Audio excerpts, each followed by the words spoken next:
बिस्मिल्लाहिर्रहमानिर्रहीम। प्रोग्राम ਤੁਹਾਡੀ ਗੱਲ ਦੇ ਨਾਲ मैं जहांगीर मिनास ਤੇ ਗੱਲਬਾਤ ਤੁਹਾਡੇ ਨਾਲ करनी है जनाब ਅੱਜ ਇਹ कि बजट इजलास से पीपल्स पार्टी और नून लीग का एक दफ़ा फिर खड़ाक हो गया और बजट इजलास के मौके पर बिलावल भुट्टो जरदारी ने ऐवान आया है और बाईकाट करके घर चला गया। लो जी, शहबाज शरीफ भी जड़ा है उसने भी ऐद किया है कि मैं दी ब्लैकमेलिंग नहीं आना।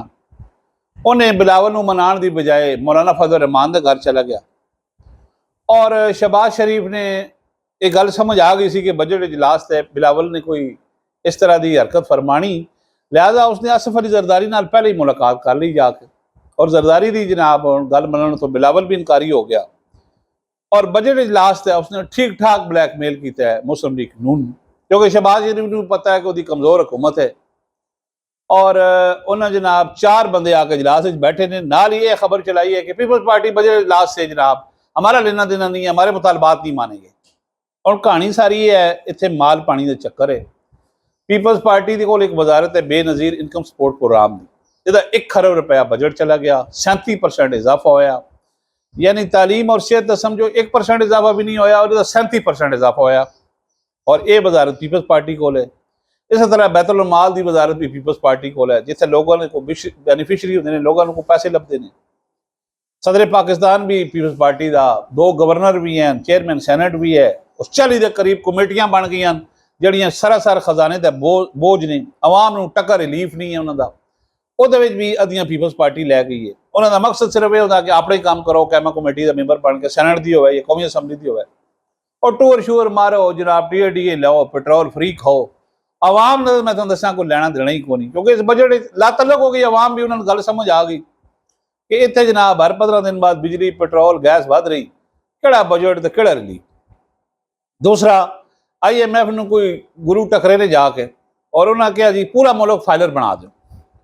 और कहानी है कि इस मुल्क पहले ही कोई इतनी बड़ी तादाद लोगों की मौजूद है जिन्हें को ना कोई रोज़गार है, ना जनाब उन्होंने को कोई कामकार है, ना उन्होंने को कोई हुनर है, कोई ऐसी तालीम है, फनी तालीम है। उन्होंने तुम बढ़ा के फाइलर के करोगे, वो तो लोग पहले ही खौफजदा ने।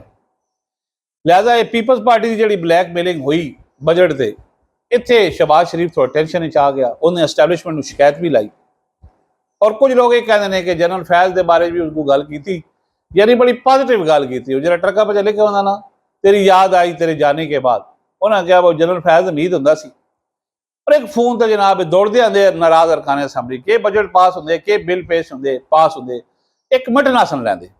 फैज़ हमीद तुम पता एक बड़ा दबंग अफसर सी, ISI का चीफ सी, साढ़े चकवाल का सपूत आया, गो आर्मी चीफ का लैंड सी नहीं बन सकिया, लेकिन जी उस इतने चलाई हुकूमत ना सिस्टम चलाया, गज वज के चलाया, उन्होंने मुखालफीन भी मनते हैं। हम शहबाज शरीफ एस्टैबलिशमेंट ने भी शिकायत लाई, हल्की जी लाई, जनाब बिलावल का कुछ करो। फारम 47 वाले अगर अस्सियां दे भी हैं, ज़ाहिर है वो तो वोट तो सारे इमरान खान को पेश थे, उन्होंने कहा जनाब इन्हों का बंदोबस्त करते हैं, क्योंकि सिर्फ नैब सही हरकत आ जाए ना, 80% हरकत आ जाए तो इन्हों की जी उत्थे मनसूबे दिते ने सिंध अद्धे इन्हों के ब्यूरोक्रेट अंदर होए हो। लिहाजा शहबाज शरीफ ने बड़ा गुस्से का इजहार किया है बिलावल की इस जनाब जी उन्हें पॉलिसी थी कि ये अंदर आके हाल चो फेरा पा के घर चला गया और हुण मुज़ाकरात के नाम तो ये जनाब दोए एवं की दुनिया के अखा दूर झोल रहे, पीपल्स पार्टी और नून लीग।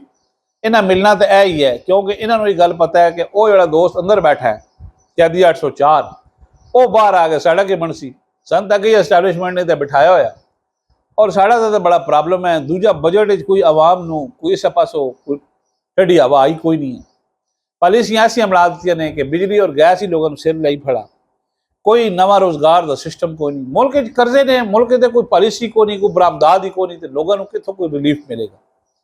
और जोड़े इन्हें भाषण दे रहे हैं कि असी लोगों ने जनाब ये वो रखांगे, वो कोई PSDP के कोई तरक्याती प्रोग्राम में कोई इस तरह का बजट रखे ही नहीं गया और पीपल्स पार्टी मौजा भी कर रही है और इन्हों के गिले भी कर रही है और एक एक जरा वजीर है, एक एक जनाब जरा उन्होंने अपना है मशीर है, उसके नाल जरा पीपल्स पार्टी वाले अपनी पूरी लिस्ट बनाई हुई है। और ब्लैकमेल करके अपनी उन्हें वजारत भी लैनिया, उन्हें इस चक्कर बजट इजलास तो दौड़े ने कि जनाब जिले सू एस्टैबलिशमेंट कहेगी तो असं कहेंगे ठीक है जी असी नाल मिलते हैं, वजारत भी कर दो। पहले ही जोड़े अहम अहदे ने सारे मैं तुम दसना उस कोल ने, कैमा कमेटियां उन्होंने कोल ने, ਔਰ ਜਿਹੜੇ ਜਿਹੜੇ ਖਾਣ ਪੀਣ ਵਾਲੀਆਂ ਸੀਟਾਂ ਨੇ ਉਹਨਾਂ ਕੋਲ ਨੇ। ਇਹ ਨਹੀਂ ਹੈ ਕਿ ਉਹ ਕੋਈ ਆਵਾਮ ਦੇ ਰਿਲੀਫ ਵਾਸਤੇ ਉਹਨਾਂ ਦਾ ਇੱਕ ਆਪਣਾ ਹੀ ਰਿਲੀਫ ਹੈ, ਜਿਹਦੀ ਵਜ੍ਹਾ ਤੋਂ ਜਨਾਬ ਮੁਲਕ ਜਿੱਥੇ ਖੜਾ ਸੀ 40 ਸਾਲ ਅੱਜ ਵੀ ਉੱਥੇ ਖੜਾ। ਇਹ ਤੁਹਾਡੇ ਨਾਲ ਗੱਲਬਾਤ ਕਰਨੀ ਸੀ। ਸਾਡੇ ਚੈਨਲ M2M ਨੂੰ ਅਗਰ ਹੁਣ ਤੱਕ ਤੁਸੀਂ ਸਬਸਕ੍ਰਾਈਬ ਨਹੀਂ ਕੀਤਾ ਤਾਂ ਕਰ ਦਿਓ। ਇਹਦਾ ਟੱਲੀ ਦਾ ਬਟਨ ਵੀ ਦਬਾਓ ਤਾਂ ਕਿ ਤੁਹਾਨੂੰ ਨਵੀਂ ਵੀਡੀਓ ਵੀ ਮਿਲਦੀ ਰਹੇ, ਔਰ ਗੱਲਬਾਤ ਚੰਗੀ ਲੱਗੇ ਸ਼ੇਅਰ ਵੀ ਕਰ ਦਿਓ। ਮੈਨੂੰ ਦਿਓ ਇਜਾਜ਼ਤ। ਅੱਲਾਹ ਹਾਫਿਜ਼।